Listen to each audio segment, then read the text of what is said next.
Ladies and gentlemen, welcome to Ultramind number 3. I'll be talking with my friend from another time zone, Matt Presti, a self-taught musician like myself, and cosmologist and president of the University of Science and Philosophy. And Matt and I recently worked on a song that I wrote some time ago, but he did a great job singing on it because I needed vocals on it, and I like Matt's voice very much, so it turned out to be pretty awesome. It's a nice, dreamy, progressive rock song. But for now, Mr. Presti, it's good to finally speak with you properly. Thanks for being here. Thank you, John. It's always a pleasure to talk with another fellow musician, someone as talented as yourself, who is self-taught for the most part. I can appreciate that very much, and it was an honor to work with you on that first song out of the box for both of us, and also good to speak with you for the first time, having Yeah, not spoken any other time other than by email. likewise, yeah. So when I went through your channel, and I checked out some songs of yours, and I really like your approach and your style. I mean, it's very unique, as some would say the same from my style. And I think that's because of the fact that we're not properly schooled, because it leaves room for to be authentic, right? And Sure. but I wondered where did your musical skill, if you will, come from? Did you realize by accident, or were you grown up with musical influences? Well, fortunately for me, my father, at a young age, he would sit me in front of the little 33 LP record machine. It was a speaker, one speaker, a mono system, and he would put on classical music records for me as a child. So I was exposed at a young age, I'd say around, 3, 4, 5, somewhere in there. And I had always salivated to like get control of the device, but he would never let me. For obvious reasons, I was not exactly able to handle LPs at that young of an age, but I did learn by the age of 7 how to put music onto the record player. So the only collection of music that we had in the house was, you know, symphonic symphonies and classical music. So a lot of my upbringing was themes of Mozart and just other musicians, Beethoven, Bach, etc. But my favorites were themed more the themes of the great themes of the great symphonic composers. Beethoven's Fifths, for instance. Others are just those themes that stick in your head. And so from there, I moved into listening, I guess, through the influence of Hollywood. But I wouldn't say it was Hollywood and the movie industry necessarily as much as it was the music. So I became a fan of Jonathan Williams' music. And he's one of the most prolific Right. movie score writers in the history of mankind. Hmm. And some of the most memorable themes. I mean, he really was gifted, despite what people might think of Hollywood or not. But Sure. that kind of music, it is very true that all movies from Hollywood would suck if there wasn't this incredible music behind it. And proof of that is in one interview, Harrison Ford, who played Han Solo in the Star Wars movies, recalls director George Lucas inviting him and the cast to view Star Wars, kind of an early, before it was released version and before it had any music.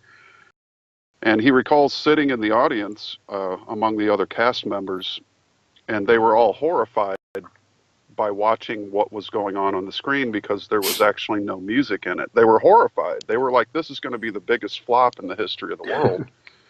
So a few weeks went by. Harrison recalls again that, director George Lucas said, come on in and watch this now with the music. And when they saw it with the music, they went, oh my God, this is going to be a smash hit. And that's just from one of the people that were in the production, who is a very seasoned actor, and he certainly knows what he's talking about. And it's interesting, though, that how much music can change perception, especially when it comes to cinema. And that's, Yeah. I guess, for me, the theme music, I'm kind of a fan of like Audio Machine as well as um, oh, let me think of his name. It'll come to me eventually. But that kind of music that is really stellar and theme-like has always been a vein in my liking for music. Sure, yeah. I mean, yeah, I agree. But sometimes in these Hollywood productions, there can be too much. You know, it can be too much sound effects as well. And when you've got someone like John Williams, indeed, or Hans Zimmer, Mhm. you know, they are very bombastic and very out there, and you have to have a specific taste for it, I think. But yeah, I agree. Sometimes it's actually the music that makes the movie as well, and Mhm. yeah, I agree. So how did you figure out how to record? Did you take a course, or did you just try something? No, again, I think I owe that to my dad. He had a tape recorder that he had brought home from work that they had Hmm. got rid of. Basically, they weren't using it anymore. Cassette tape, cheap little mono. You could hold it in your hand. It's about as big as a notebook or something. Um, and so I began to record the cassette tapes. And as my earliest memory is my little brother and I recording goofy little, made up little things and stories that we would just laugh at, and we'd hear our voices back and just laugh. It was one of those things that was more for amusement in the beginning. But again, probably around the age of 9 or so, I think, was when I started messing with the tape recording device. And that just eventually, um, I think my first mixing board I purchased when I was 16 years old. And so it was about that time that I really started to begin to at least compile the materials that were needed to be able to record things. And it wouldn't be until I had gotten into my 20s that I was actually able to record. I had purchased a CDR ROM rack mount recording mechanism. And so everything we recorded was live to CD for a number of years until I got a multi-track recorder, a Yamaha, it's a AW4416 hard disk recording station, and it was all self-contained. A little hard to use, not like a DAW system, but that eventually led to trading up to Pro Tools, which really streamlined the recording process for me in 2010. I got Pro Tools, and by 2011, I was recording much more than I ever had before in terms of musical output. But I would coincide that with studying the works of the great genius Walter Russell, and so inspired by what I was learning and how really the creation process was on my shoulders, not anyone else's. And so once I realized that inspiration was right at the fingertips, always available to those who seek it, I began to prolifically write. And probably over the next 4 years, would write more music than I had my entire life put together. But that's just in terms of your question. Yeah, I started probably wanting to try to record things when I was little, and it ultimately ended up in my 20s at some point that I would eventually move up, and then finally in my 30s when I was able to afford through a lot of work to get a system. And once the price of things comes down, of course we all know we can afford things at that time. The more technology gets out there, and digital audio workstation on computer is just the way to go. Of Yeah, course, these days there's nothing like it. yeah, because I don't have, well, I basically don't have any hardware here. It's all Oh yeah. basically software. It's all plugins, all VSTs, and I do have a Line 6 tone port, Hmm.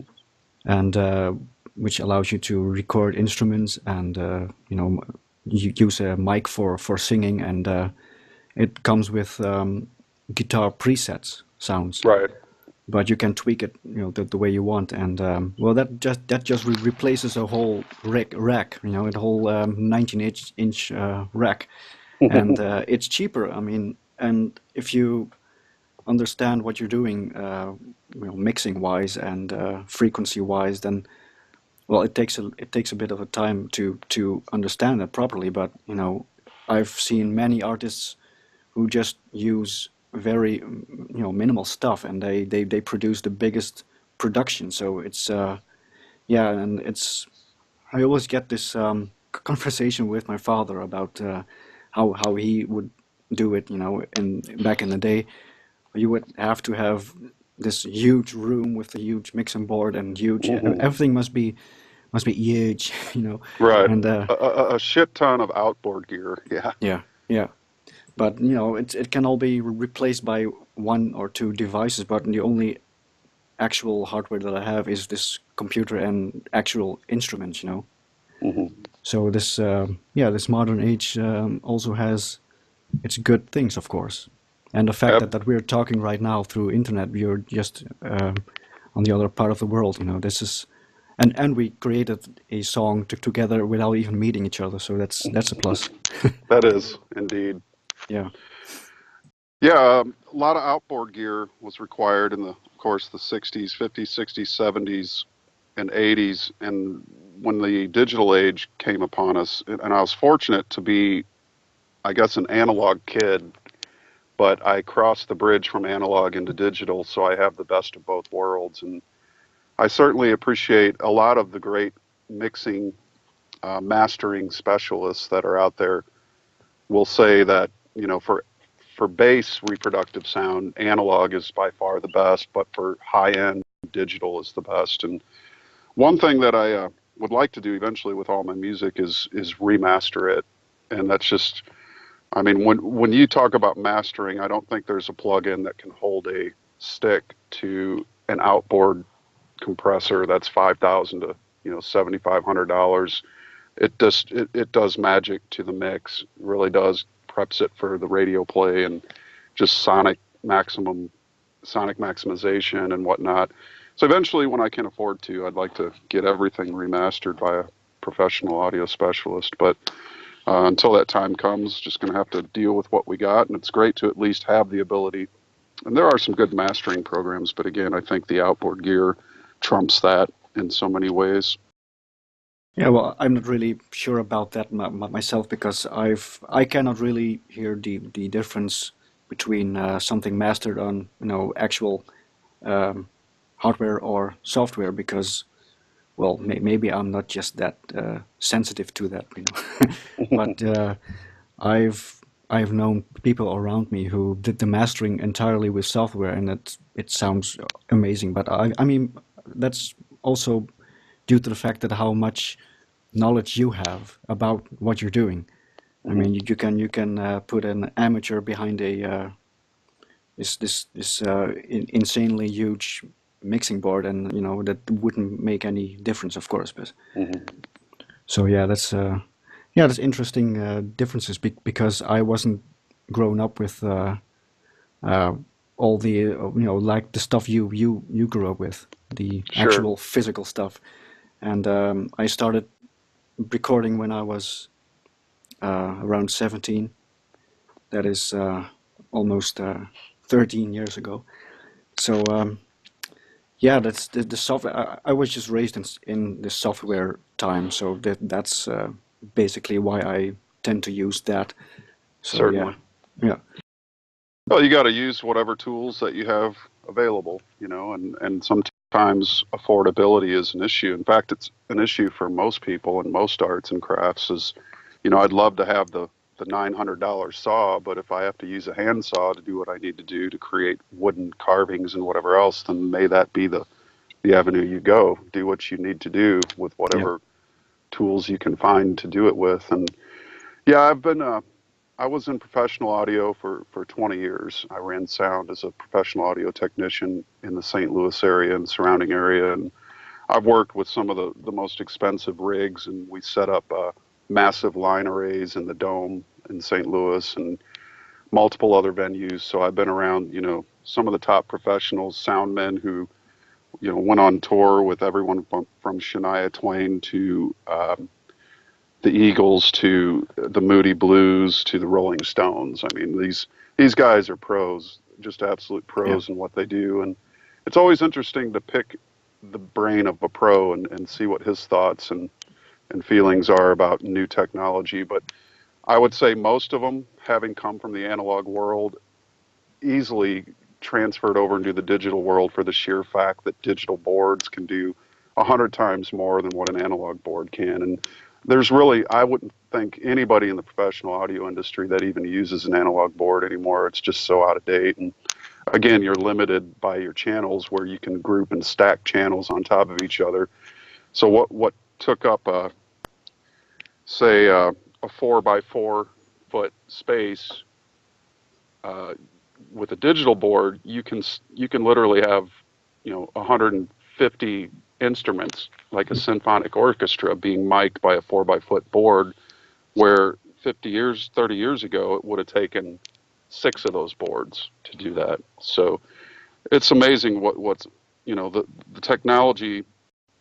It what's interesting about it is, especially on the nanoscale, you're taking what used to in 1960 fill up a massive warehouse, and it's all compacted into the size of a cell phone now.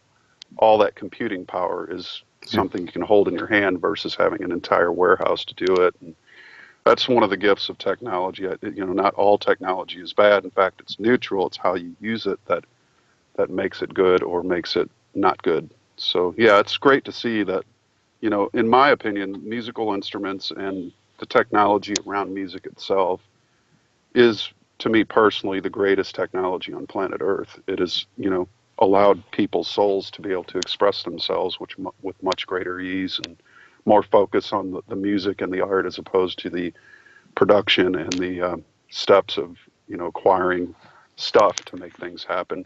People used to only be able to record by going to a recording studio, which would cost, $100 an hour for a really professional one. Now you can do it at home, and that's really, really great, in my opinion. Yeah. So how do you maintain your creativity in a in a world which is kind of destructive in many ways? Because of course you can draw inspiration from that, like I do as well. I mean, the most cruel things that happens in the political sphere or societal sphere can also be a very creative can be a creative gold mine, but sometimes you just get caught up in this political non-artistic version of the world. You know what I'm saying, because it's so distracting from your artistic self. That's at least how I feel it. So I guess I would like to know how you remain inspired, or do you have to summon it, or does it come to you, or That's a great question. In all honesty, it's easy to get so distracted by information that you lose touch completely with inspiration. Inspiration is fleeting. It's not always there. So my recommendation is that when it comes, take advantage of it, because these crappy headlines and all the garbage in the world that's going on, that's still going to be there after your inspiration is yeah, over. yeah, What's not going to be there is your inspiration. So take advantage of it when you can, at every chance that you can. And even the little feeling of inspiration, like there's times when, you're doing um, regular, almost meaningless tasks like washing the dishes or, taking out the trash or whatever it is that's a normal everyday function that we all have to do. There's ways to be creative about those things even. One thing I enjoy and have gotten into, and it's going on my ninth year, is gardening. And I find ways to be creative at gardening, raised beds, different things. Even if you start with, even if you're in an apartment and you dig a 4 by 4 spot outside the front door and just put in some, there it is. parsley or, just start with something little, peppers, whatever. It's always good to have something fresh with a meal, but any little bit of creativity that you can apply to all the different avenues of living, be it cleaning the house. You can make a basket, uh, shoot clothes into the dirty clothes basket and score points. Right, right, So yeah. make something fun out of it. Have Hmm. fun with it. And that's one thing that the Russells said that really stuck with me, and I apply a lot of their philosophy to my own life. Plus, plus my own realizations of things. But if you love what you do, it's not hard to do it. Why make That's it hard true. on yourself? You know, Yeah. if you hate what you're doing, it's going to be really hard. It's going to take longer. You're going to do it with disdain. You're going to not enjoy the process of what it is you're doing, whether it's cleaning the toilet, sweeping the floor, taking out the trash, working your job. If you do it with love, if you love what you do and do your best, it's going to go faster. It's going to be more enjoyable in the long run, and it's going to be really more rewarding and fulfilling. And that's the kind of feeling that provokes inspiration. So when I read the news, as opposed to getting terribly angry, which sometimes you do just because what you're Sure. reading is so absurd. And it's like, how in the hell can this be happening in our world on this planet? Sometimes it's funny as well. It's, yeah, and if you can almost see the humor in it, then it's not a de inspiration. And I think a lot of the Hollywood and the productions that come out these days are meant to be de inspiring. And I've said this before in interviews that even the superheroes are all dark now. There's nothing light being produced in Hollywood, nothing inspirational that really touches your soul and lifts you up. And, you know, and maybe that's okay. A lot of people might enjoy that kind of thing, but too much of that, too much of anything is not good, in my opinion. You have to, you know, kind of segregate and ration out, you know, information and entertainment as well. Too much football is another example, and I was happy to see that a lot of people have turned football off, not for political reasons, but just for the fact that my own personal friends who I have that have been involved in watching football every season religiously are now telling me things like I'm going mushroom hunting. I'm doing things that I never did before on a Sunday because I don't watch the NFL anymore. And I'm like, that's great. That's really good. You should be out doing more instead of glued to a TV like a religion. You know, TV is one of the most dangerous things on the planet technologically, but it can also be, as we've seen with YouTube and other platforms, one of the most illuminating. So, really, to stay inspired, you just have to pick your avenue and always know that doing everything you do and loving while you're doing it creates and invokes and provokes inspiration. So as long as you know, have a certain diet with darkness versus light intake, and we all take in both. I mean, if you're going to be an honest person in the world, you can't shy away from controversy. You know, only small men do, small people. But at the same time, don't look at so much garbage that you become garbage yourself. You know, you have to regulate your intake of information. Go out, listen to the birds. I mean, like Bill Hicks said, the great comedian, he watched CNN 20 hours a day and he got to the point of suicide because it was just war, famine, disease, death, AIDS, war, famine, Where? disease, death, AIDS. And he sticks his head out the window and all he hears is Yeah, crickets. exactly. I mean, it's Yeah, like, where is this shit happening? You know, it's yeah. not happening right here with me. It's in the No. mind, and so we got to make sure we air out the brain and air out the mind every once in a while. It's good for you to get out into nature, and nature is really the most perfect reset for that. Whether you have a park in town or just a walk down the street and focus purposely listening to the birds and things that are always there that we often don't listen to because we're too distracted. Right. Well, there's this what was he? A composer a very long time ago who actually wrote his songs based off of bird songs. He, Hmm. he he would hear these birds sing, and he would then transpose them to his own instruments. I believe piano or something like that. Because um, if you pay attention to the surroundings, then everything has rhythm and a melody and a certain a time signature even. And it's funny because when I was on my way to school a long time ago, the rhythm of me um, biking created actually a song in my head that was Hmm. featured on the co-creator which I uploaded, and so that was actually created while I was on my bike. So it's everywhere if you just pay attention to it. Yeah, I agree. Absolutely. That was a great album, by the way, and I'd love to put that on with headphones and or on a good road trip. Definitely going to do that in the future. Yeah, there's rhythm in everything. There's rhythm in an engine. You can hear Yeah. it. There's rhythm between pistons. There's rhythm in nature. There's rhythm in basically every machine, every natural body in motion. There's absolute rhythm, and that's one of the beautiful things that Tesla, Schauberger, Russell, and Murray and others were able to convey to man. That if you can tune your soul into those rhythms that are you know, the cause of these bodies of motion, then you're able to perceive the cause. And so it's just a beautiful thing. It's very inspiring to always have music on the brain, and it can be uh, it can be almost too much at sometimes. I mean, there's very little time where I'm not tapping my fingers or even chomping my teeth to some rhythm. Mm. you know, Yeah. these rhythms in the mind. I hear symphonies in my brain. If only I could express those symphonies. If I knew how to read and write music, that might make it easier. But nonetheless, it's the invisible sound, or I should say, the silent sound that is always going in the background.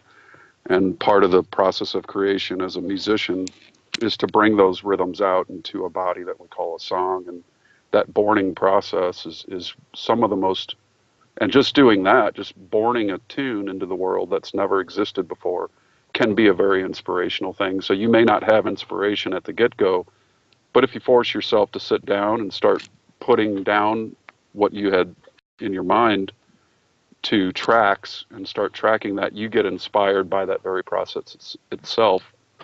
And, you can always help to influence and provoke, again, inspiration in the effort of doing it. So, Well, it seems like a contrast because sometimes when I'm not inspired at all, then I would say to myself, "Well, I'm just going to sit down. I'm going to grab an instrument, and within 5 minutes, there must be something going out. There must be something happening, right?" mhm. And well, sometimes it works, and sometimes it doesn't. And then when I would put back the instrument, then it comes. It's also without time. It's when you least expect it, or sometimes it's when you actually provoke it, and that is something I experience a lot. It's where I want to be inspired too much that I'm kind of forcing it, and then it all turns to shit, basically. Yeah, been there, done that. Yeah, Yeah. for sure. Mhm. Anything forced is never really, in the end, as good as it should be, unless you're forcing yourself to do a better take. Now, you can Yeah. always, you start a track and you're like, oh, that's good. And I've recorded, many of my songs actually, ironically, are all first takes. And one of the reasons I do that is because if I spend too much time on one take trying to get it right and right and right, then all the other parts that are in my mind, I can't hold on to those. So I tend to throw the tracks down and just get them down, and then at the end of that song, which can take 8 hours, I'll say to myself, you know what? That's good. That's That's what it is. Yeah. yeah, and it gives some bit of human element. It's not, there is a, like, typical Hollywood, or I should say that the Hollywood slash music industry of today, the pop music scene, pop culture, whatever you want to call it, is just so over processed and so overproduced that it has a half life of maybe 3 days before it's not popular anymore. And so it just, that vacuum is like, none of this music is going to last like Mozart's uh, compositions. The timeless music is the stuff that has the most soul in it because it touches other men's souls, other women's souls.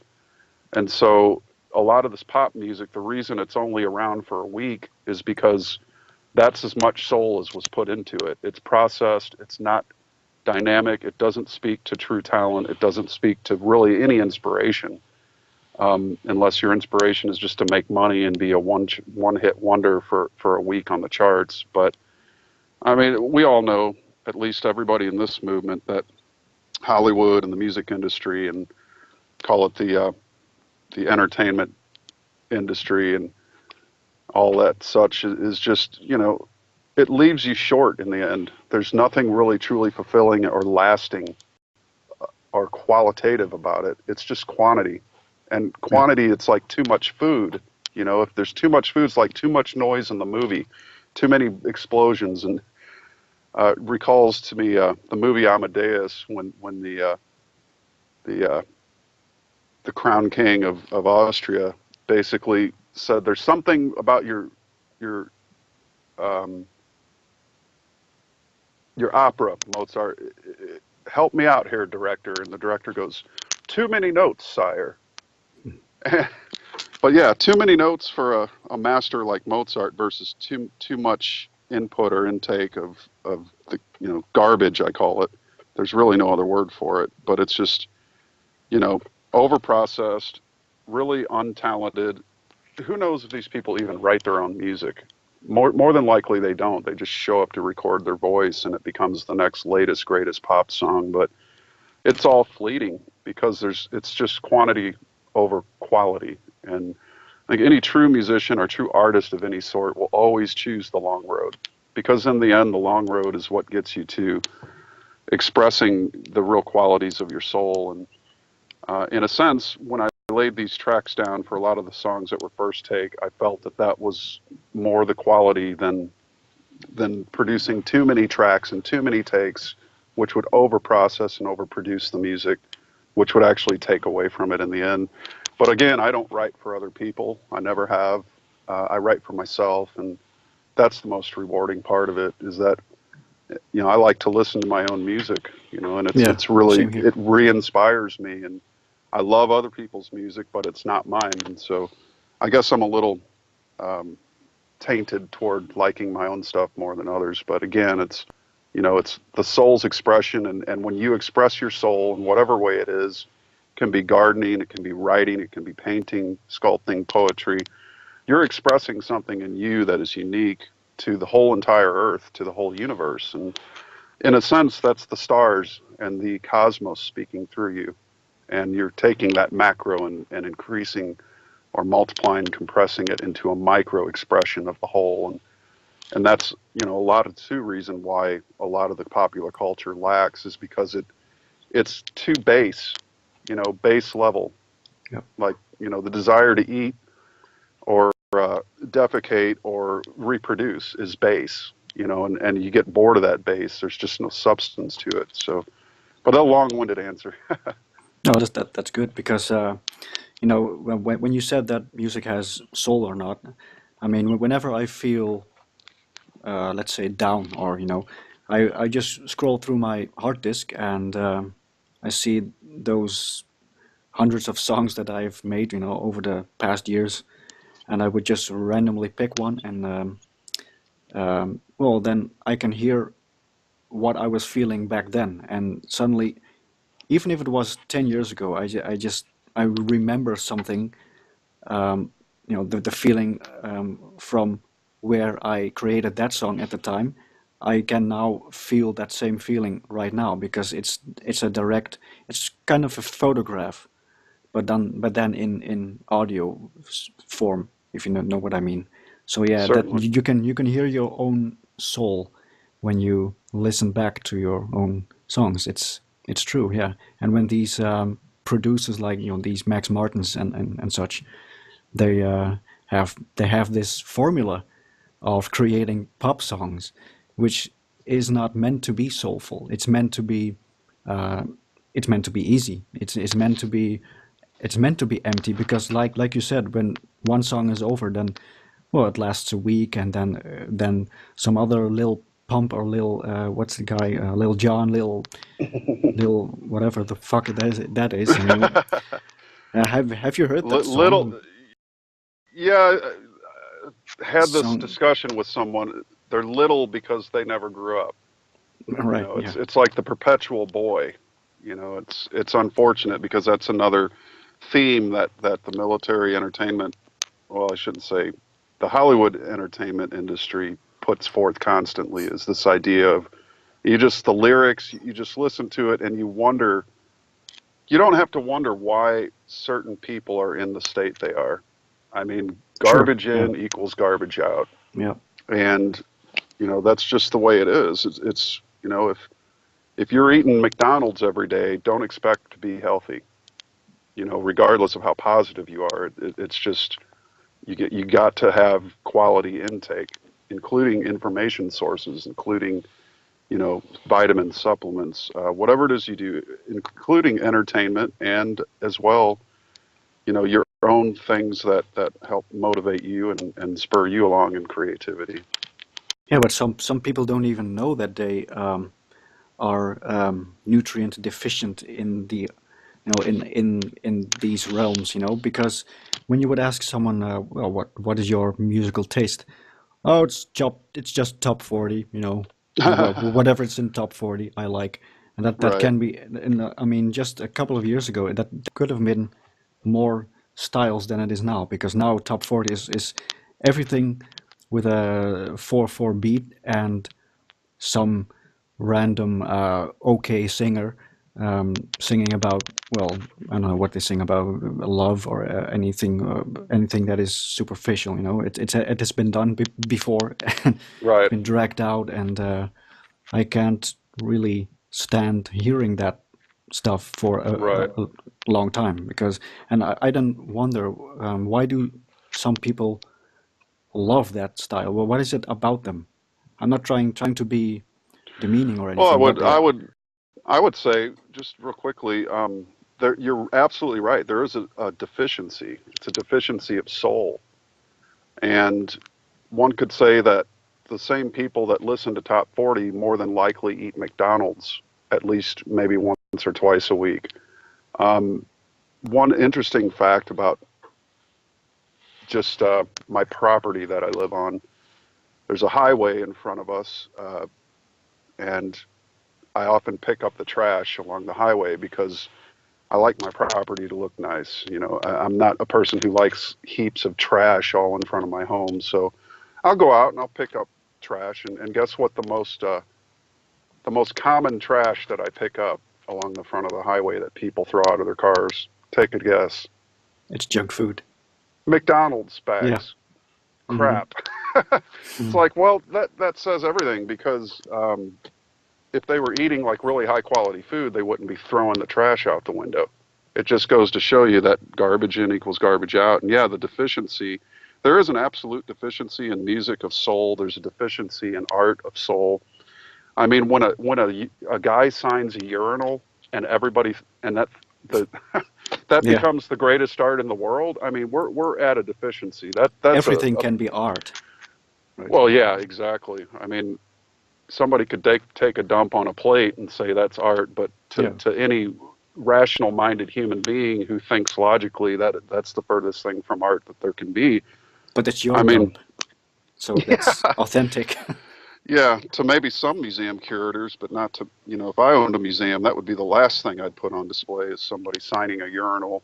I think it's, again, that's how, if you look at the character of man's character is truly just gone down notches and notches. And one of the things I like about what the university that I work for is an extension of the Twilight Club, which was a group of men, the great poets, Herbert Spencer, Alexis Carrel, author, Edwin Markham, Walt Whitman, and Mark Twain. And there are just so many incredible men that got together. They saw the need to reverse the downward spiral of character in society. And so these really incredible individuals came together for the effort of trying to promote character development in man because Herbert Spencer, a British author, had basically said that by his observation of the industrial age that was unfolding in the late 19th century, he was very worried that man would become like a cog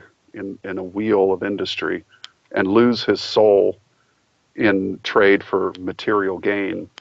And he said within 100 years, basically, that civilization was going to be unrecognizable, and that the character of man will basically fizzle out, and it'll be replaced by mindless automatons or cogs in a system of gears, where soul would be nearly extinguished from the human. and that it would be replaced with a machine like mind, machine like heart, a machine like ego. And that's exactly what we see in this world.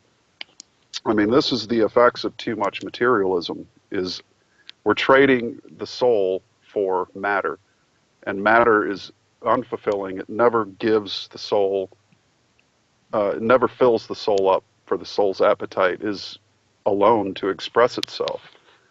I mean, what other purpose is there for a soul? And the self is really all any of us have. And so many people, especially those in the stuck in horizontal consciousness, who have no awareness of the vertical within them, which are the qualities of the soul, like creativity, light, knowledge, beauty, God, creator, all these things are the same in my mind.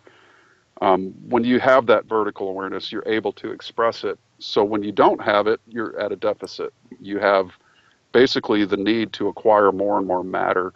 And the end of that path of consciousness, of horizontal awareness, which is base, again, it's base level. So the key for any creator is to turn that base up 90 degrees and express the soul into the base, as opposed to the base trying to just express without any soul. So that's what we see in the world. We see a lack of character, which is really a lack of soul. Character and soul are synonymous in that sense. And so it's always been an interest of mine to try to inspire my fellow man to connect with the inner faculties, not the outer ones. The outer ones are always there. We can always pick up a rock and collect a bunch of rocks and sticks and leaves, and what good does that do? How about trying to create one, put something together with that stuff, and so many of the things, including apps on the phones, basically take the creativity away from people. I mean, I see all these Snapchat photos of people with, animal heads around Oh their yeah, yeah, picture, and what is that? I mean, yeah. What is that? I mean, yeah, it's really. it's uh, it's very skillless. It requires no skill to select the little meme that's going to be you for the day. How It's about funny, learning Photoshop and actually right? doing your own? Yeah, All quality things take time, and I think again that's the fall of the soul of man, and the character trades time away for instant gratification. It has no interest in hard work. It wants everything now, right now, so that it can fit into its little meme and jet it out to the world with no work, no creativity, and no effort. And we're seeing, civilization is reflecting this in and man's well, civilization is a reflection of the character of man. So if you look out and you see civilization, you're worried for it. That's because the character of man is reflecting in what we call civilization. It's a identifier, it's a tag, it's a absolute reflection of the state of our thinking. And so trying to inspire people to go within to express the unique soul qualities that lay all in this vertical realm has been one of the major things that I've been trying to do, because I know how important it is and how rewarding it is. I have bought a lot of material things in my life, but nothing has ever been as rewarding as giving a created body to the world, and being so inspired by it that the only thing you possibly can do at that point is share it, because it'd be selfish to keep something of that magnificent inspiration just to yourself. yeah. But sometimes it feels as if it's just all too late, because you see the general state of the world and of humanity, and you think, well, why should I give a shit then? Everyone's free will is working, obviously, so they don't want anything higher than what they are doing right now. So you can also say, well then fuck it. But I think what we're doing is actually helping, because I've witnessed that over the last, well, 8 months or so, that I'm getting a lot of feedback from people I haven't even met, and I would say 9 out of 10 they come from the other half of the world, because they saw what I did on Unslaved at first, and when I actually shared my story about the music academy, and I didn't at the time think that it was such a inspiring story. I just thought it was just a nasty experience, and I wanted to share that. But I actually got feedback, and someone said, "I know exactly what you mean," and I mean exactly what you mean, and well, that kind of changed how I looked at the world as well and at myself, because I was ready to give up the arts at some point, because I thought, well, everyone is expecting me to do this or do that, and that the arts are some, it's basically a dead end, and yeah, you are skilled, but shouldn't you get a normal job, and well, those kinds of remarks, and I was getting a bit insecure about that, of course. But I think when we have conversations like this, then and people hear it, they get maybe inspired to do the same, or to awaken that same aspect of themselves. So I think we're doing good. Absolutely. I mean, what you're awakening to is your own divine spark. I mean, Yeah, there's a lot of names for it. People, again, you can call it mind, you can call it God, creator, the self, character, your true inner being, beauty, stillness, silence, equilibrium, all the same thing.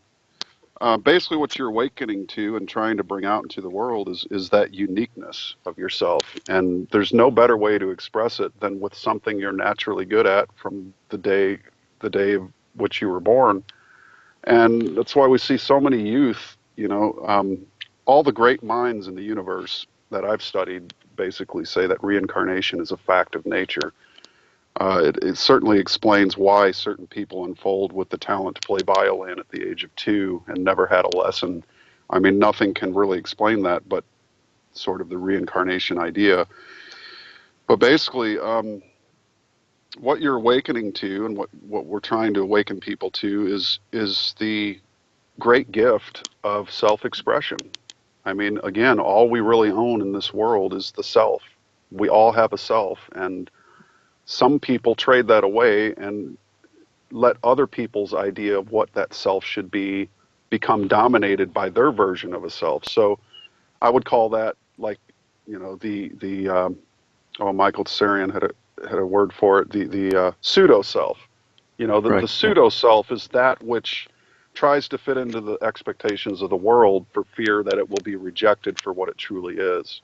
And so it puts on this outer shell, this fake suit of armor, whatever you want to call it. It's not true. It's a false version, and that false version ultimately results in, there's terms for it, psychotic breaks, midlife crises, and so these are actually the soul trying to awaken to its true potential.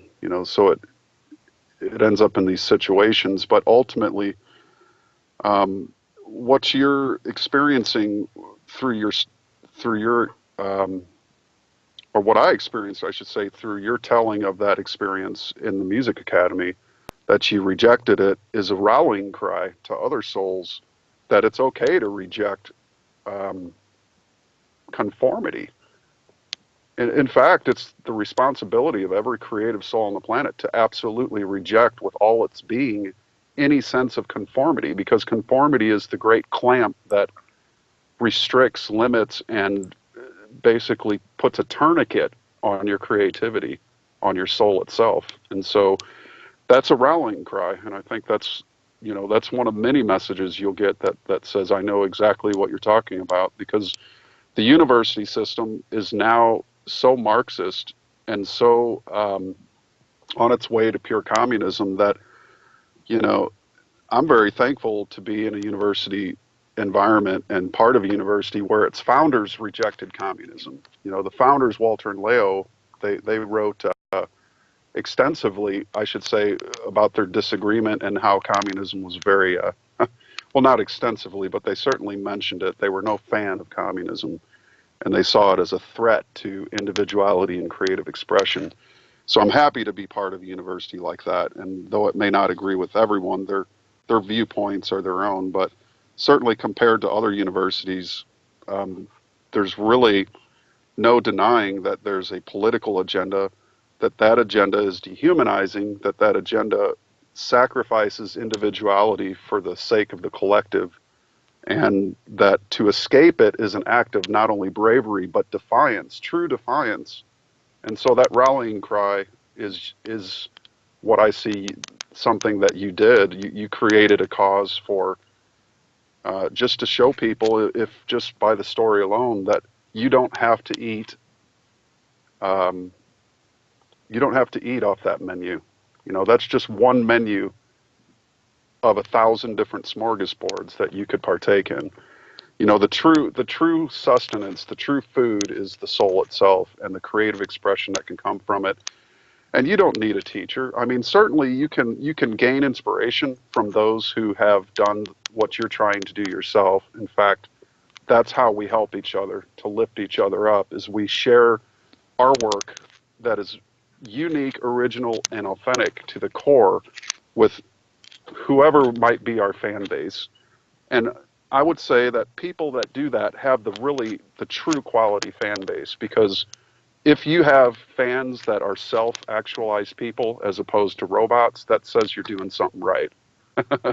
If you have a Right. bunch of robots as your fans, you're doing something really wrong. And even a news article just came out that said the majority of celebrities, Hollywood celebrities, and musicians in the music industry, and even politicians, have millions of fake followers on their social media. Right. Yeah, I saw How that. can anybody feel good about it? If you had millions of fake followers, John, would that make you feel better? Not at all. No. I mean, I'd rather have 20 people that are like, "Man, good job on that tune," than Right. 100 million people that are like, "Oh, that's, blah blah blah," that, and half of them aren't even real. So again, I mean, it all goes to show you where the state of the character of man is. I mean, you and I, if you were to title this um, interview "Alligator Eats Baby," within 1 hour, you'd probably have 100 million hits on Thanks YouTube. for the tip, man. Yeah, I mean, you might try It that. works. Maybe, but again, most people would turn that on. They'd be within 30 seconds. They'd be out of Yep. here. Oh, I can't listen to that. That's something. No, again, that comes down to cognitive dissonance. You can't hold two opposing views in your mind at the same time and think them both true. That causes absolute schizophrenia. And that's what a lot of the people, the reason they turn off truth, at least a higher explanation of what's going on, they turn that off, is because they believe one thing to be true. They can't possibly listen to what you're saying, because that can't be true and what they believe be true at the same time. And that's the impetus that drives people away from looking deeper into things. And that is something that takes months, if not years, of practice to learn to do. First off, for yourself, because you have to shake yourself awake from the social conditioning that we've all been through. But then you also have to learn to um, integrate yourself into a way of being that is able to analyze and discern now. So that's a practice. And for most people, it's easier to believe the McDonald's version of information, which is corporatized, which is university run Marxist kind of, just again, garbage in, garbage out. And the reflection of that thinking is for the creative and the intellectual, very disheartening and very displeasing and distasteful. People of substance, of character, and of quality want nothing to do with that. And unfortunately, it seems to be multiplying, but every tide has its ebb and its flow. And this one will also meet the point at which the pendulum reverses. The pendulum always swings back, and I have great hopes that eventually we'll see, the end of this thing play itself out, and we can start to, you know, put character and the importance of developing the self back into the world collective mind, so that people can really find more quality as opposed to quantity in life, and express that in their own home, which then helps it express to the neighborhood, then to the state, to the nation, finally to the world. It starts with you. Yeah, it does. Well, that sounds like a great final piece for this segment, don't you think? Okay. So, Absolutely. do you want to continue or? Yeah, I'd love to. If we could take a short break, Sure, I'll yeah, we can. turn my truck on. As you can see here, I'm in front of a lake, and I lost the conference room I was supposed to do this out of, but Yeah. with technology, here we are in a natural place. It is a Another little example. cold. Yeah. Yeah, I mean, you make do with what you got, and you go for Sure. it. Don't let Yeah. anything stop you. Great. Well, I will see you then in a couple of minutes, I think. Okay. Well, we're back with Matt Presti. We were talking a bit about creativity and how to maintain that, and but the thing that I always fight with is the distractions around me. It can be family, it can be friends, it can be society or politics. So I just wanted to know how you experienced the last 2 years. Especially with the Trump thing, and it changed my view on the world even more because 10 years ago I was already into this alternative stuff, and now it just keeps getting weirder and weirder. And so I would like to know what you thought of that whole Well, thing. it's yeah, it is. I'll tell you what, it's an interesting paradox. On one hand, it seems that finally the world is waking up. That I prayed for this, at least hoped for it in my mind, my mental faculties, everything that I did from you know copying 12,000 DVDs of different documentaries and passing them out all around the area in which I live, up in St. Louis. I'd even take them on trips to other cities and pass them out to the crews that I worked with. Documentaries like just basic, like aspartame, vaccine stuff, 9/11, uh, Federal Reserve, all the different things that I felt were issues that nobody was paying attention to. Um, and then this past year to 2 years has been like people have become like really awake to this, and it's interesting because especially in rural Missouri, I live in a small rural town, and I'm going to say this without any feeling of shame or remorse, but I live amongst probably a large majority of Trump supporters, and personally, I find it there's no threat in my mind whatsoever living in a community like this. In fact, I find this community to be extremely polite compared to city environments where people are just very rude. They're always in a hurry to get nowhere. I can't tell you how many times I've been flipped off when I'm up in the city and somebody flips me off because I'm driving 10 miles an hour slower than they want to go. And they end up, you know, blaring around me and flip me off only to come to a stop sign 100 feet in front of me and have to Right. stop. It's like, what did that do, you know? Yeah. Yeah. And I find that cities are kind of an even greater compressive reflection of human character, and that it seems to be very lacking. I mean, obviously there's the per capita to consider, like how many people are in a certain place, but I can say this much: when I drive down the road just going to town 7 miles, I'll get waved at by basically everyone I drive by, and I Mm. wave back to them. And you don't get that in the city. In the cities, people are, especially like a city like New York, people don't even look up. They're just going to where they need to go. Kind of, again, that mindless automaton kind of thing. Or people are, buried in their cell phones, or they don't look up to even so much as acknowledge your existence with a wave. But I personally, if living amongst people of that nature who have the kind of character that can even think to wave to somebody else, I would much rather prefer that than to live in a city where a Democratic majority would reside, because I just personally don't find the same kind of temperament or respect for other people and such. I'm not saying that's with all folks, of course. I don't consider myself to be a Democrat or a Republican.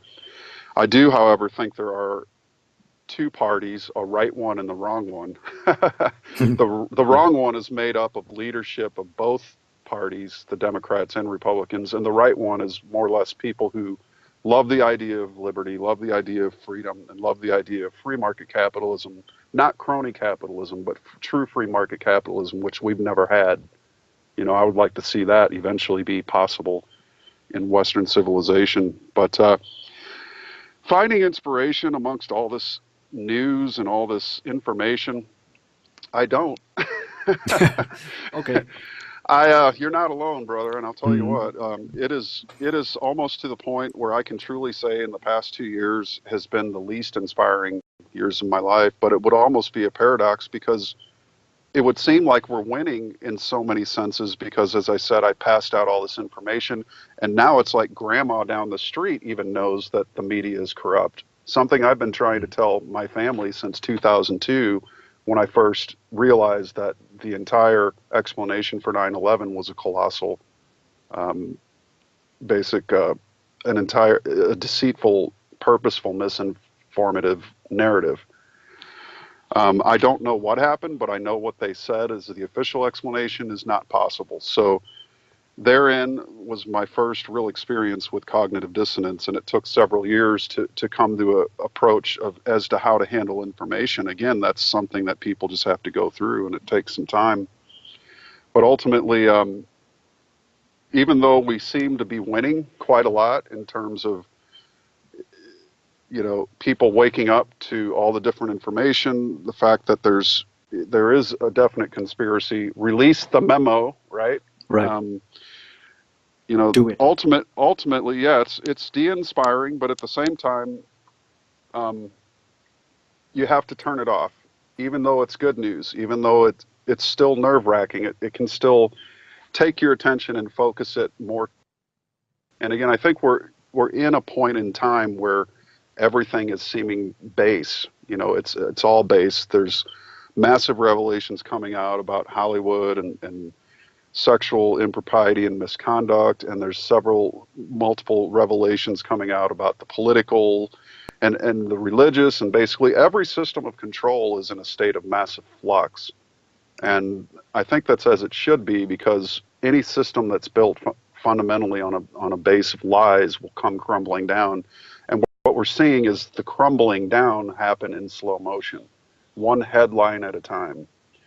And that there's it's hard to be inspired about that because at one point personally I've wanted to see this happen, but at the same time I don't want to see Western civilization crumble. There's got to be something that rises out of it. The next stage for human evolution, creativity, is going to play a major role in that. So I am, however, feeling an uptick in the inspirative moments that are happening. This is one of them. Getting to talk about things like this with other like minds. There are going to be times in life where you can't find inspiration, but damn it, make it through the best you can. Try to get out in nature again. Um, there's a lot of hard work to do in this world to save whatever we can of Western civilization because it's not going to be the same when this is all said and done. There's going to be fundamental changes that are going to be there. We just have to cope with that. But it doesn't mean we have to change our morals or our virtues. We should always cling to those things which are strengths of the human soul, because that's really, again, the character of any civilization or society or neighborhood or home is what you put into it. So make sure you put beauty and goodness out into the world, even if it just means being kind to people. I mean, that's enough to do in a day is just to wave to others, to say hello, hold the door for somebody, do the little things, that Yeah. help to assure that civilization of that magnitude, which is basically Western civilization, survives because you don't want to be a pathological altruist and go out of your way to help people that really wouldn't want your help or that might hurt you, but at the same time, being a light, a pillar of your community, somebody that's you know perhaps volunteering for things that would otherwise not get done.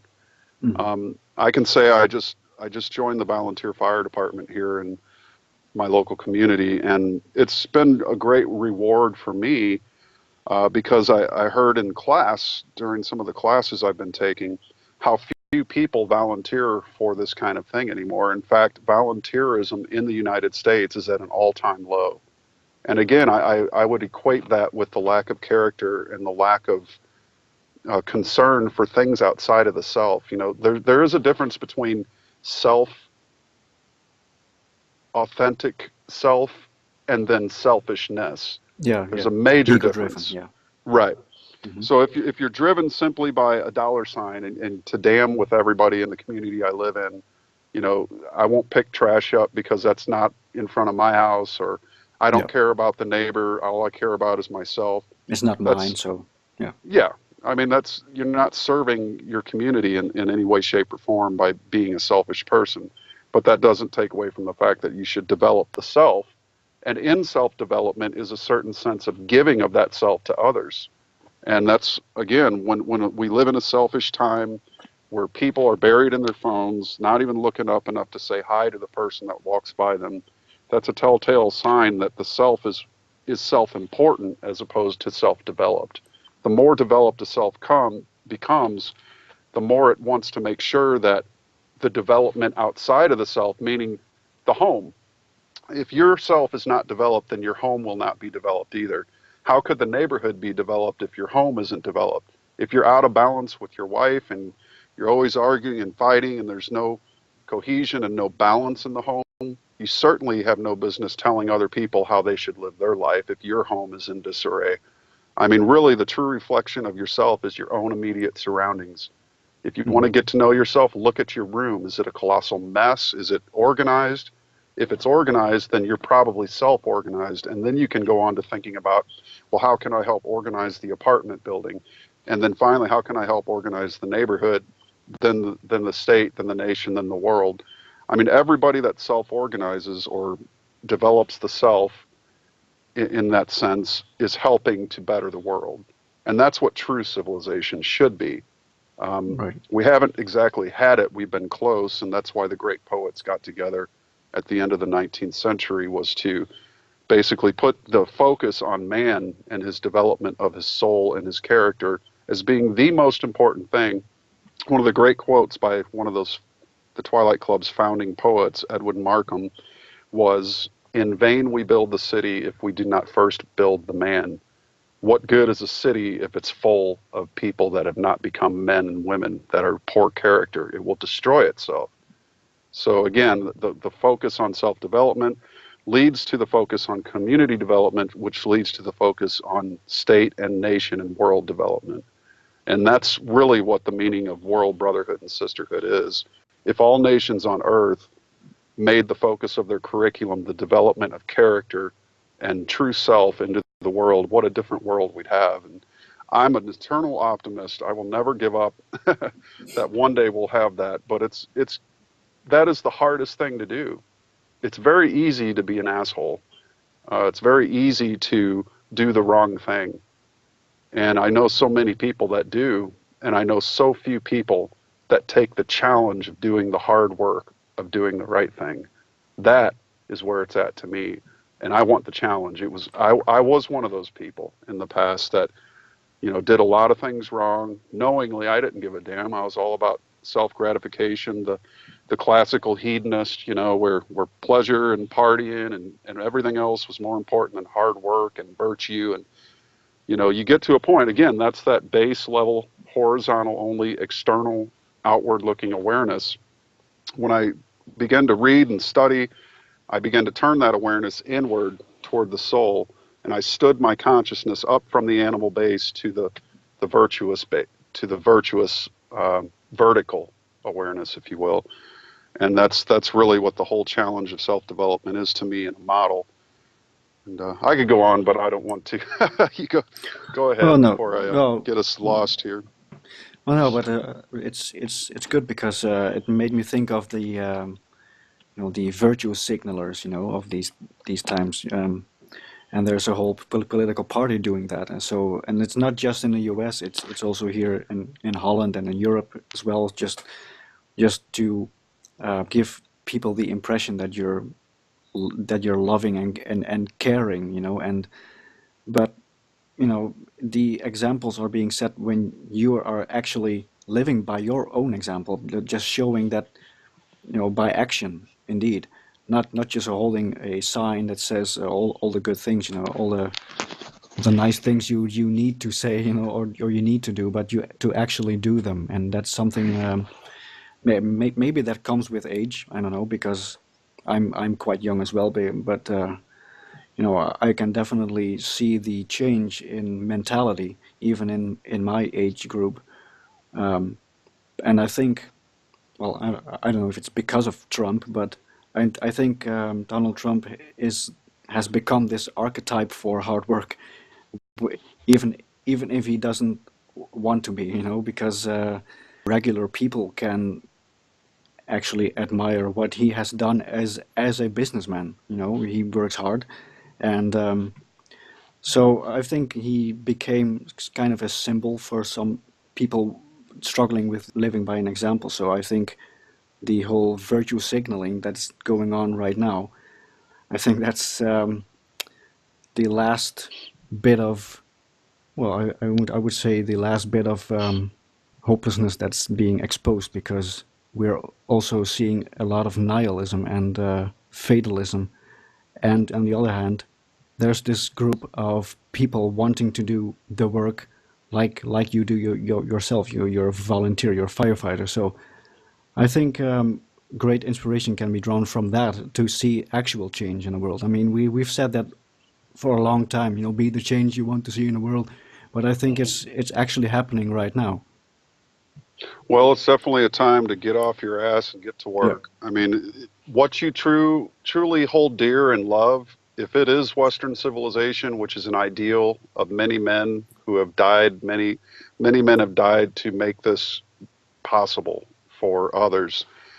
And again, if you follow the cycle of civilizations, we got comfortable, we grew apathetic, and out of that apathy comes a crash or a dissolution. But out of dissolution comes resolution. And so we resolve ourselves to keep virtuous, to hold to the ideals that founded civilization and begin to build it. Again, so many poets and so many philosophers have basically warned us that we're on the verge of a dark age. And there's no doubt in that. What Trump is to me as an archetype, as a metaphor, is sort of a dividing line. Um, on one side of Trump stands everything that is not virtuous, that is basically suicidal, nihilistic, and I love your nihilism posts, by the way. Those are some of the best. Just there's no redeeming qualities that I can find in you know a lot of the so-called social justice movement. To me, it's not social justice. It's more of a social temper tantrum. Mhm. I don't see the justice in bashing someone over the head for having a different opinion, or not allowing somebody to speak at a university because they have a different political opinion. That's true fascism. That's also, borderline communism. It's all to me, it's an ism of one sort or Yeah. another. What we need is realism, not this pretendism.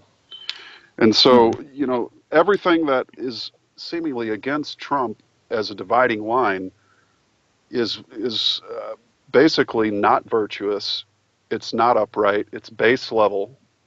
Again, that's animal base level consciousness battling against those who would seek to be virtuous, who would seek to be upright, to hold the vertical awareness in this world. That's really, again, I can say that seems to be what this battle is. And there are those who think they run this planet but don't. They simply assume that they do. We call them the powers that be. I call them the powers that never were. To assume control doesn't really mean you have it. True control is self control, and they absolutely have none. I mean, the extent of the horizontal awareness of the animal based consciousness, the farthest that can go is psychopathy. And so we're seeing the Yeah. psychopath versus the virtuous man. Trump is a archetype for Western civilization and all that matters to upholding it. Where, and I'm not talking about his billionaire status. I'm talking about the divide itself. Mhm. Call it what you will. He just happens to be the symbol of it, or the dividing line of it, I could say. But really, all that stands for virtue, all that stands for uprightness, moral behavior, the hard work that it takes to make creation and civilization of this magnitude and for it to last. behooves us to pay attention to what's important. And if we're trading our virtue and our morality away for this temporary fix of puppies, ice cream, and band-aids and safe spaces and all the rest that goes with it, we're really doing a disservice, not only to ourselves, and ultimately, what does a man or woman have? What is the most difficult thing that any man or woman on this planet can do? Well, that's be true to yourself, your true nature, your true self. Be true to yourself. Don't kid yourself. It's a saying I live by. Mm. Because if you kid yourself, ultimately you're going to end up wrecked in one form or another. And I don't see anything that is lasting, anything that is honorable or integral about much of the left and what it does. But again, I don't see a left and right. I see a right and wrong. There's two parties in my mind, a Yeah. right one and a wrong one. And I'm going to be part of the one that respects virtue, that respects quality over quantity, that respects good music over crap music, that respects time and hard work over quick and easy. All those things that most of the young generation and the so-called social justice people, I won't even call them warriors, because a warrior would never parade themselves around in Times Square with a attitude like that. They wouldn't even make it. They wouldn't even call themselves a warrior. True warriors don't act that way, number one. So the Mm. very word itself is repugnant, that its use would be used in such a way. You want to really make a difference in this world, start with yourself. You know, be the kind of person that you would like to see the rest of the world be. And I don't think part of the major problem with this movement of the left is that they don't know who they are. And they have their entire value system is prepackaged like a McDonald's cheeseburger, sold by the Soros Foundation, donated to all the different organizations that manage these people. These people are not authentic. They're all chanting the same chant. They gather in the mob group formation in a hive mentality. There's nothing individual about them, even down to the pussy hats. They're all the same. Mhm. And I don't get that. It's just me though. I'm entitled to my own opinion, but I might Mhm. not be, according to these people, say that I don't have the right to Sure. have my Yeah. own opinion. It's a You're tough one. wrong. Yeah, exactly. But again, I don't must disclaim this. I don't speak for the university when it comes to these kinds of things either. Again, we all have, even on the board, people have different political opinions about who should have been president. But the very fact that we can all hold differing opinions yet still function as an organization and be respectful, that's certainly to be applauded in all circles. But when you physically assault somebody or bar them from entering or speaking somewhere because they hold a different point or political view than you, then that's borderline. That is, in fact, fascism. And the way it works is to shut down something you don't agree with physically. I abhor that, and that's not one of the values of Western civilization. What made Western civilization great is the fact that we, are capable of having these great debates. Where do Mhm. you see these debates happen anymore? I mean, everything is pretty much controlled information-wise in the media, except for a few outlets that aren't mainstream. And again, I left a choice comment on one of your, or I think it was Adam Buchart is his name, Yeah. the High Art of Movies. Burger. Yeah, Yeah. he's got some great posts. I like his stuff Hmm. too. And oh, I just want to get so political sometimes, but again, I got to keep myself balanced because there's a lot more to do for me than get up on a stump and preach. I mean, not Sure. Yeah. saying that anybody does that. Just I'd love to do that as a living, but again, there's technology to work on. There's a legacy to save here, or preserve, I should say, the artwork of Walter and Leo Russell. That is so. Again, this is giants. Giants are whose shoulders we stand on, and that's because their ideas are timeless and bulletproof, and they ring with substance and quality in our own souls because of what they've shared. And one of the things I'm trying to do at the university is preserve that legacy. I've assembled a great team of people, and we're working for that. And that's, again, another reason I don't have a lot of inspiration is because Like any organization, your goals have to be raising money, and focusing so much on raising money and you know trying to preserve the art and sculpting, get that back out into the public, has taken a toll on the creative aspect. But nonetheless, I do, like I said, have feeling of more inspiration coming in because I have, taking time to get out into nature and do things like this, have talks with people of substance, share Mm. the values that really matter to all of us. And, in that sense, our group is one made out of individuals that has come to respect those virtues and values and the kind of, civilization we'd like to live in versus this collective mentality of everyone that wears gray and thinks and believes the exact same things. About politics, I mean, it's the trap. It's a kind of a trap to then automatically focus on, let's say, right wingers, because in these times, it seems as if, coincidentally, the Trump supporters, if you will, they tend to support creation, to create something. They are creative. They want to uphold the West. The values that the West has. And when you see the left, they are absolutely against the West and everything that it's well, that it is. And I've never seen this divide so obvious than the last couple of years. I mean, when we compare that to Dutch politics, we've got 28 parties. It's and only two are obviously right wing, and the other 26 are basically center left or left wing or far left. And it's funny how these two right wing parties are talking about the same concepts. They talk about Marxism, cultural Marxism. They talk about the West and Western values, and uh, so it's funny to see how these extreme examples are being shown now, because what the West stands for and what it doesn't stand for, and it's all kind of a big test. It's do we focus on the political side and think, well, we won, something. We won. But what did we win exactly? I mean, we still have to do the work. I mean, the narrative has been set now.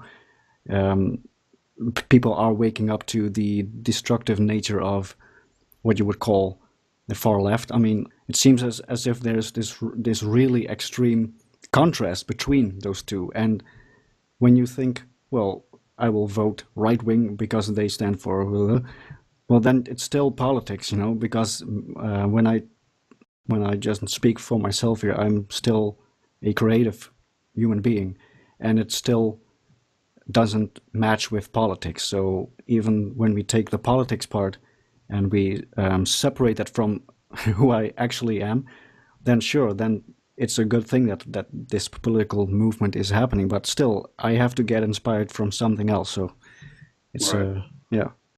Interesting, the word politics. It comes, the POL, pole, is polarization, Mm. to polarize. So you can't It have does. Yeah. politics if you don't have one group against another. And this is really psychological warfare, ultimately.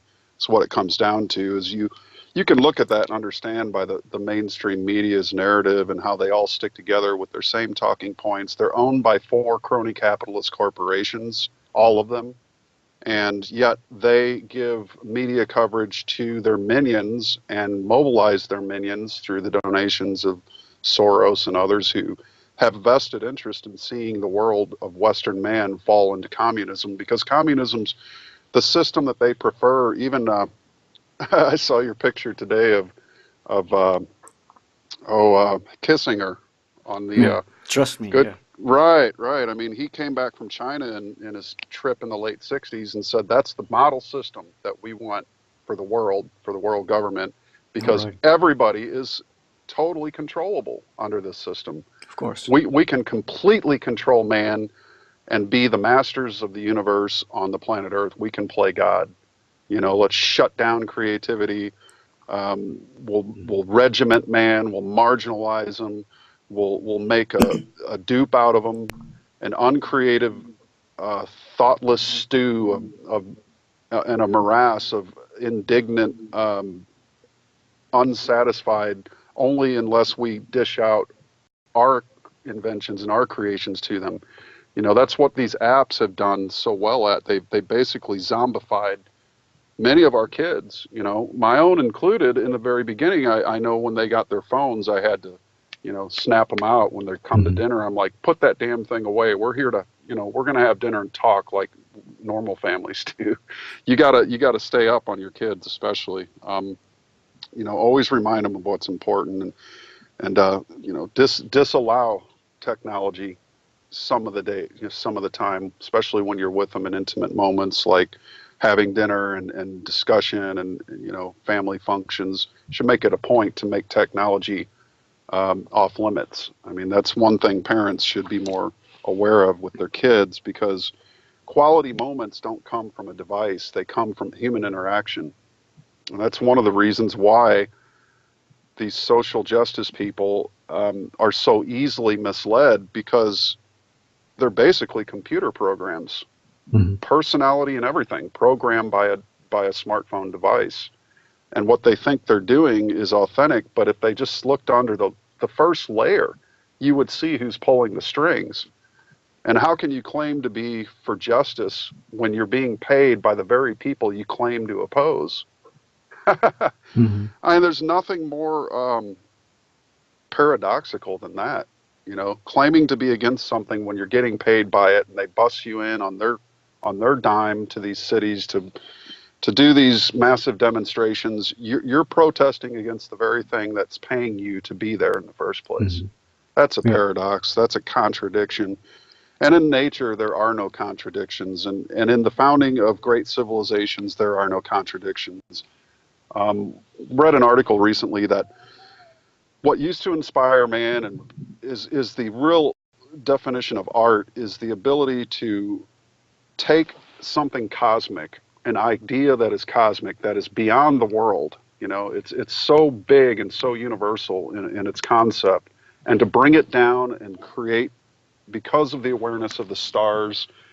I mean, that's what real art is. It's almost as if man, every great symphony or every great painting was or great poem came from somebody who looked up at the stars or was deeply staring into nature to Yeah. gain those cosmic rhythms. Yeah. And so those are the things, the qualities of the soul that have timeless properties that last forever, the works of genius, if you will. And now it seems like, you know, how can man get inspiration from a cell phone or a smartphone? There's No, nothing it's a smart about tool. smartphones. It's just a tool. But Hmm. unfortunately, when the only thing that's you know on people's minds is what they hold in their hands, as opposed to the cosmos, as opposed to nature or the stars, then the art becomes deaf.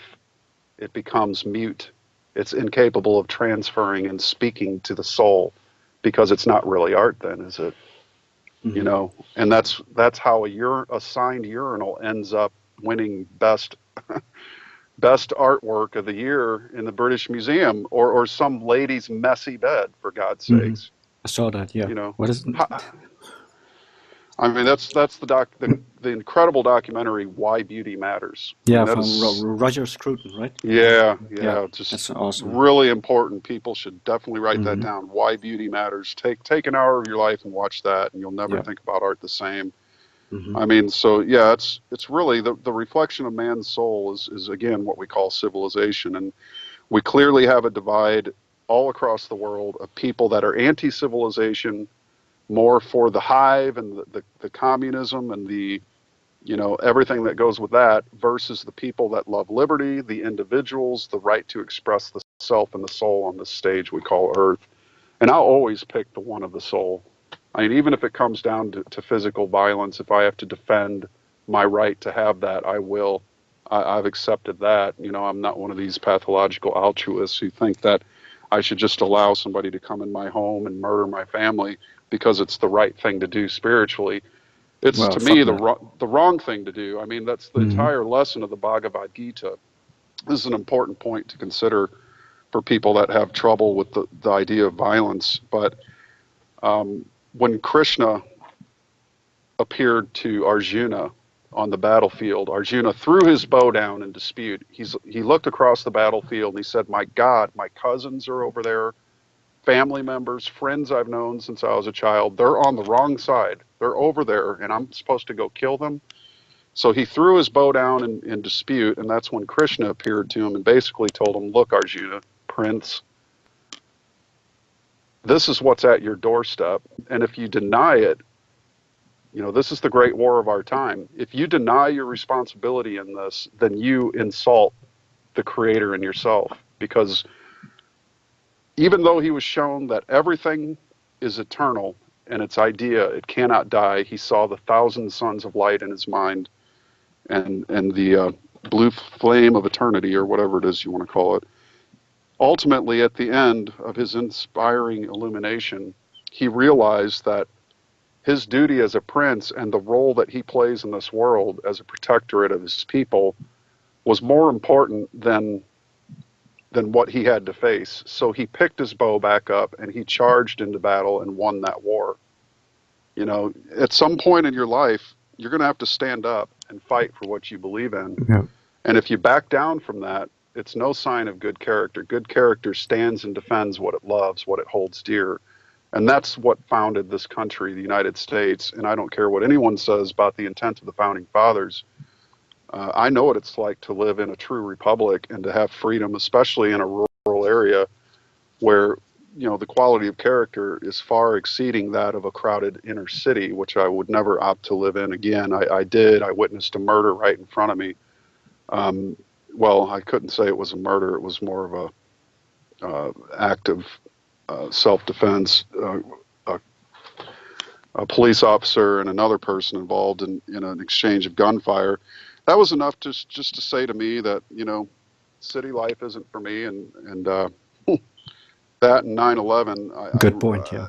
At that point, I just wanted nothing more to do with the concrete jungle. I wanted to move into the woods where the natural rhythms of nature and creation are all around me. And that's what I've worked to develop with the love of my life, Lori, and becoming a real man and standing up and doing what men should, which means you don't go out and mess around on your wife. You don't mess around. You do the right thing. You do the virtuous thing. And the more virtuous things you do, the greater your character becomes. And it's not easy. Nobody on this planet simply becomes a great character overnight. It takes a lifetime It of has to be work. And built. even after the end of 80 years, you could still work on it more. It takes Hmm. several lifetimes.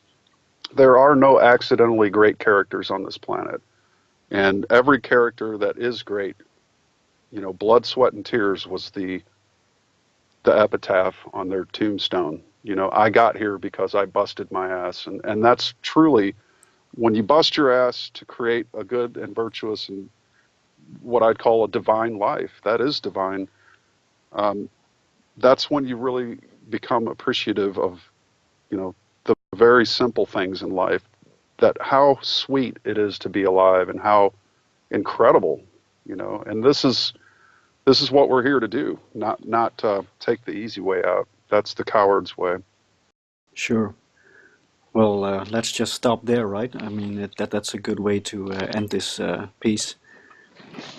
I mean, there's of course a lot to talk about, but I would love for you to come back and talk about certain other topics because it's been awesome to actually talk to you now finally. So And you too, instead of just by email. But yeah, keep up the sure, great yeah, work.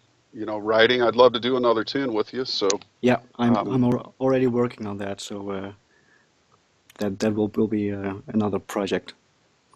mhm. So Platforms like this, John, are so helpful. Don't yeah, give up on it. Keep working hard for it. Um, these kinds of things in the future are going to be what hold out the longest.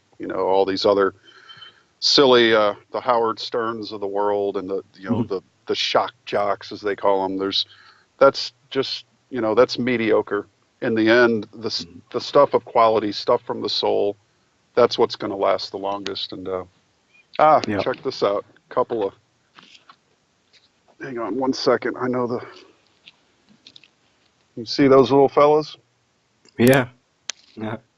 Well, he's somewhere out there.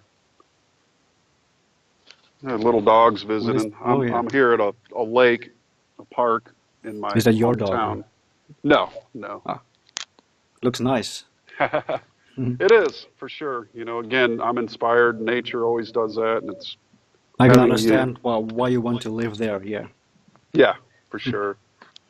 I mean, even again, if you get the chance, take 15-minute walk in the park down the road because just that little bit of nature will bring the inspiration. It comes, and you can find it if you provoke it. It'll definitely come. That's true.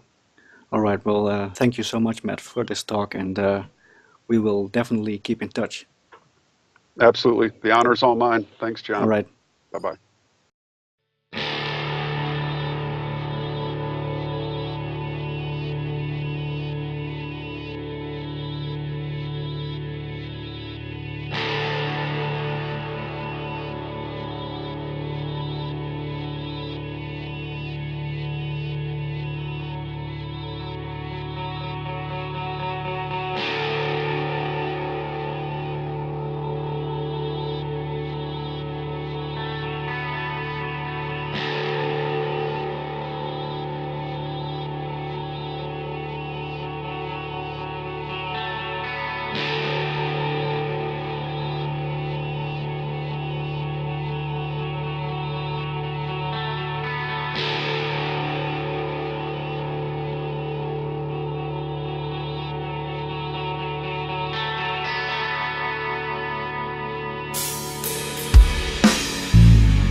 Beckons the